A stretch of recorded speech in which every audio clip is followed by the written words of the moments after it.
अच्छा, बनेगी सरकार मोदी जी की। मोदी की। क्योंकि भैया अभी मोदी सरकार है, जो डिजर्व करता है उसी को बनाया जाता है। ये कांग्रेस का राज नहीं है कि जो मेरे हक की बात करेगा वही सुप्रीम कोर्ट में आएगा। जो डिजर्व करता है, जो जिस क्षेत्र में डिजर्व करता है उसी को वो क्षेत्र दिया जाता है। जैसे अमित शाह की 3 पीढ़ियों से लगातार क्रिकेट खेला जा रहा है और क्रिकेट कोई बिहार में चारा खा गया, कोई ओलंपिक में फंड सारा खा गया, कोई बिहार में चारा खा गया, कोई ओलंपिक में फंड सारा खा गया। जिन्होंने केवल और केवल अपने परिवार को पाला है वो लोग दोष लगाते हैं कि मोदी देश सारा खा गया।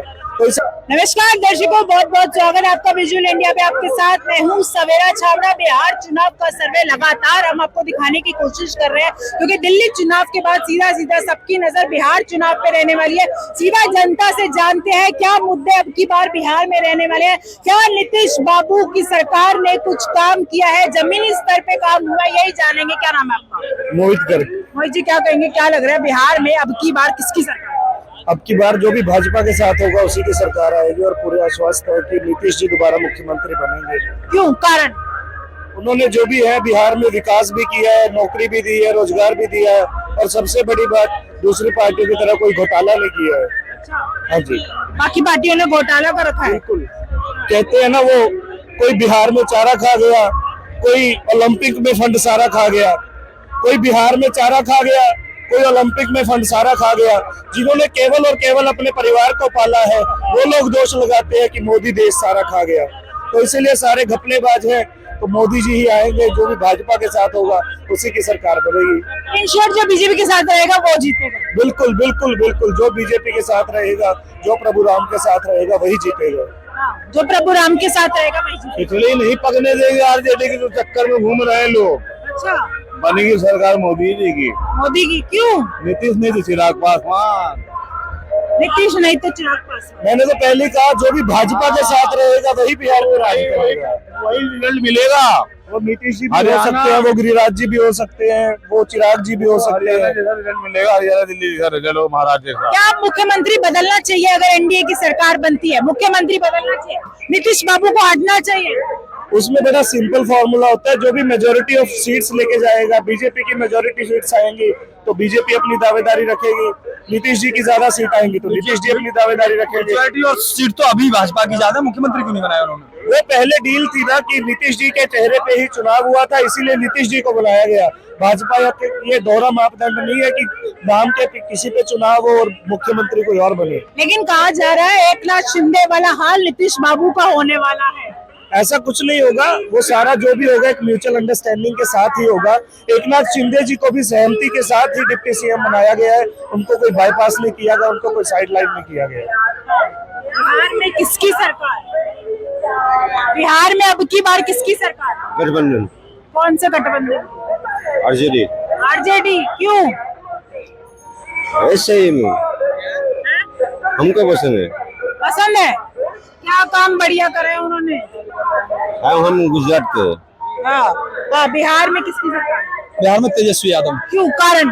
कारण यह है कि बिहार का पटना मैदान जो ऐतिहासिक रैलियों के लिए पहचाना जाता था, जब तेजस्वी यादव नीतीश कुमार की सरकार थी तो वही गांधी मैदान भारत के अंदर सबसे ज्यादा एक दिन में नियुक्ति पत्र देने के लिए, नौकरी देने के लिए पहचाना गया।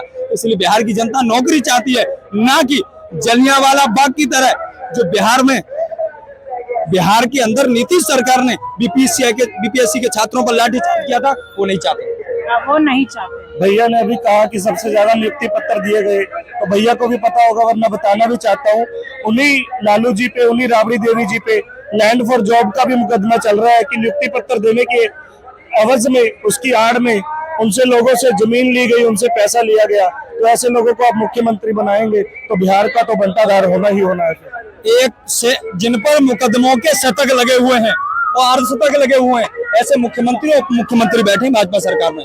ऐसे लोग बैठे हैं जो सुप्रीम कोर्ट जैसी देश की संवैधानिक बड़ी संस्था पर सवालिया निशान लगाते हो, जो देश की छवि को धूमिल करने का। कौन? निशिकांत दुबे, जिन्होंने सीजीआई जो है भारत सुप्रीम कोर्ट के जज सीजीआई खन्ना को, उन्होंने ये कहा कि वो जो है रिलीजियस वॉर कराना चाहते हैं देश के अंदर।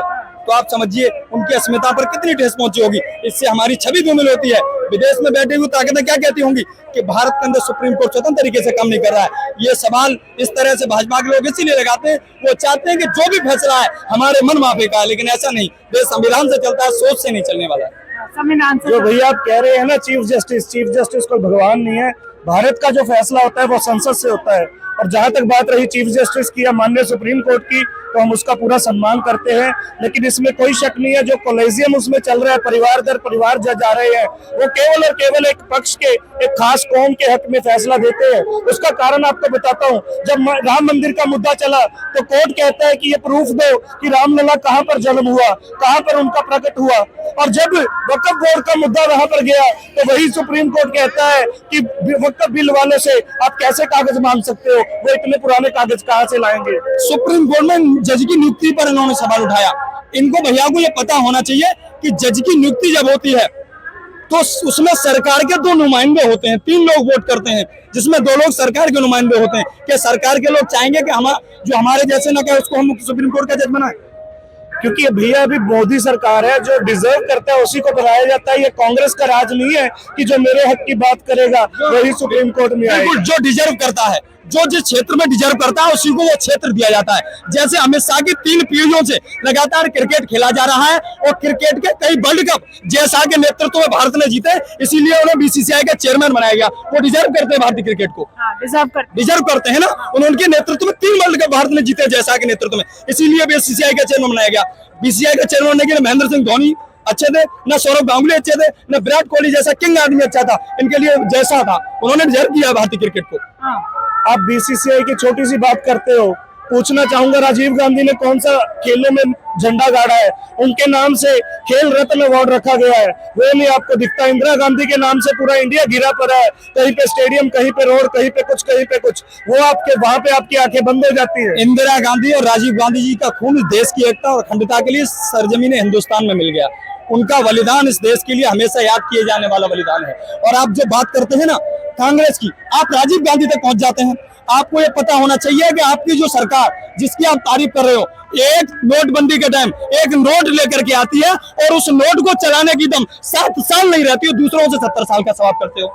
भैया जितना जिसकी बुद्धि होती है ना उतना ही वो सोच सकता है।